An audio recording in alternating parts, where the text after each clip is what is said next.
With you guys, we wanted to do something a little different. We wanted to do something that was more interactive. So what we're going to do is we're going to do a quick run through of part of our GDC presentation where we talk about what events are, so you guys are familiar with kind of what events are exactly.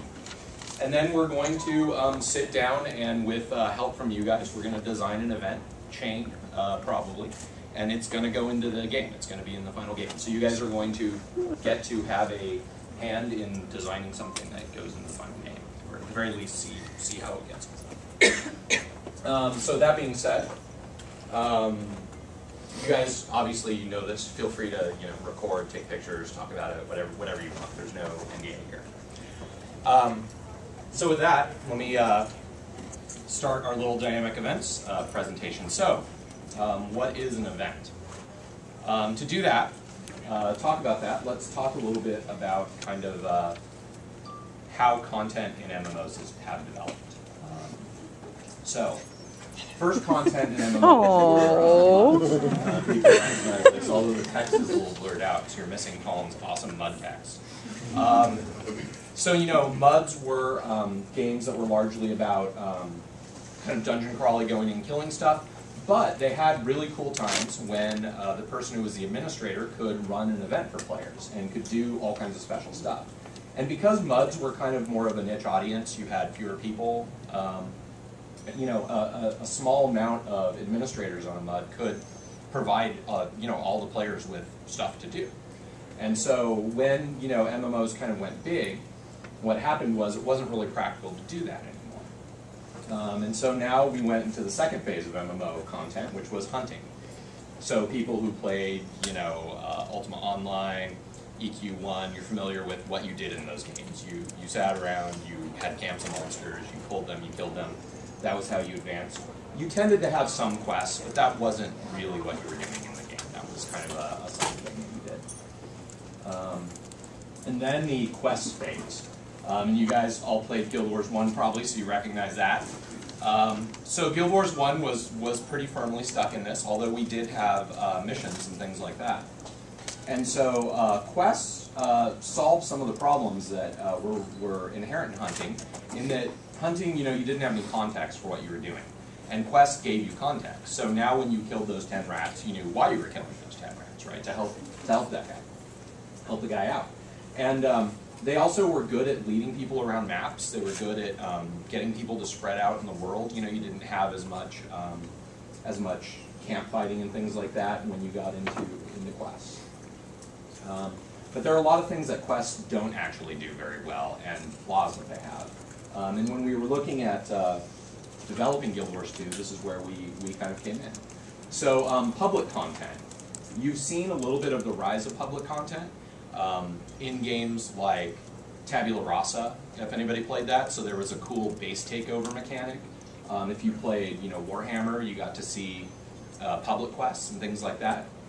However, again, those weren't really things that were the main thing that you did in the game. Those were like secondary things, and they ended up kind of feeling a little bit like afterthoughts or something like that.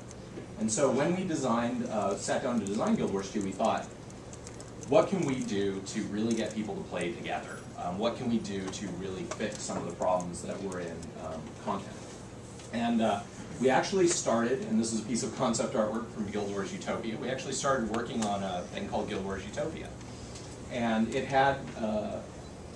it was trying to address some of those problems. But the thing that we found while we were developing Guild Wars Utopia was that we weren't able to fully address all of those issues without just dramatically changing Guild Wars 1. And since we had a lot of people who loved Guild Wars, we didn't want to just change their game out from under them and bring this entirely new game to them and piss everybody off because we were completely changing their game. And so that was when we made the decision to, hey, well, if we had a completely kind of new start, if we made, Guild Wars 2, this is definitely the direction we'd go in, and we can do these sorts of things. And so with that in mind, we started developing Guild Wars 2. And the very first thing we did was we went to Guild Wars 1 and we implemented events in prototype. We were working on a graphics engine, so we went and we said, well, how do we get started in that? And actually, this character actually has a full, like, the weapons that they have equipped are actually determining their skills.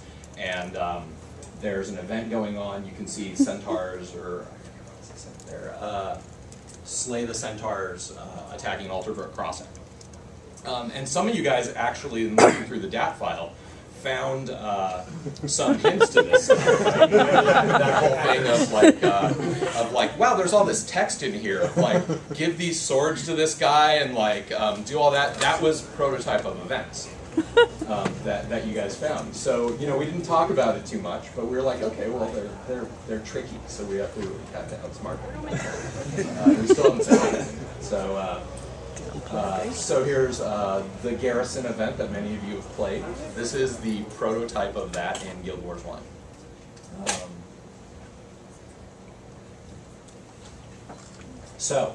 That gets us into how events work, which brings us to where we are now.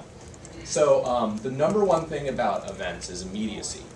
Events happen immediately when the player enters the area. So what that means is players don't have to go to a guy and hit accept or opt into it. Now, there's been a little bit of controversy about that because some of you guys have seen, you know, well, you still talk to NPCs. Look, you're talking to one right there. So what this is there's two times when you talk to NPCs to do stuff in the game. The first is when you're continuing your personal story. A lot of times we'll mark an NPC so that people can have an easier time finding them in their personal story, that sort of thing. And the personal story really isn't a quest. For people who have seen it, you know, it's just a, it's like the story was in a single-player RPG. It's just one big, long, continuous string of things. You never accept anything. You never finish anything. It's just a constant string of events that tells your character's story.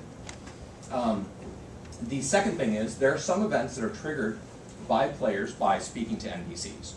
Now, the event is triggered like that, but once the event is triggered, anyone who participates in it can just walk into the area and play. They don't need to talk to those NPCs. And then the second thing is, we still do allow you to talk to NPCs just in case you want that extra information and all that, but it's not necessary in any case. So immediacy. So these two guys, these ogres, are at a water hole that has been overrun by harpies, and you go up to them and they're kind of standing off to the side, and they're holding these big water buckets. This event is actually in the Char demo right now. And you can come up and talk to them, and this is an example of an event that a player needs to start. And so what happens is when you talk to them, they'll say, well, we need somebody to drive the harpies off so that we can go collect water. And so you go in, you kind of see these two guys standing around, you talk to them, and then what happens is it starts the event, and then any player who enters the event radius automatically gets the event. So there's no accepting of quests, none of that.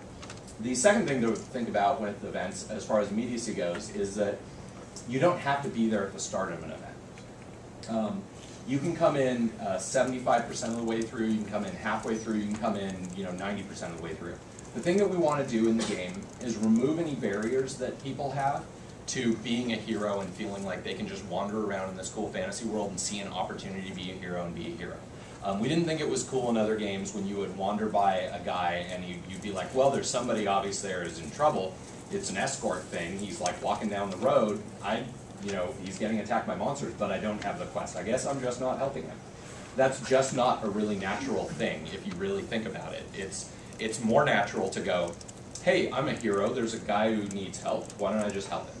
And so that's really what events are all about, is just facilitating cool, adventurous, heroic moments for players.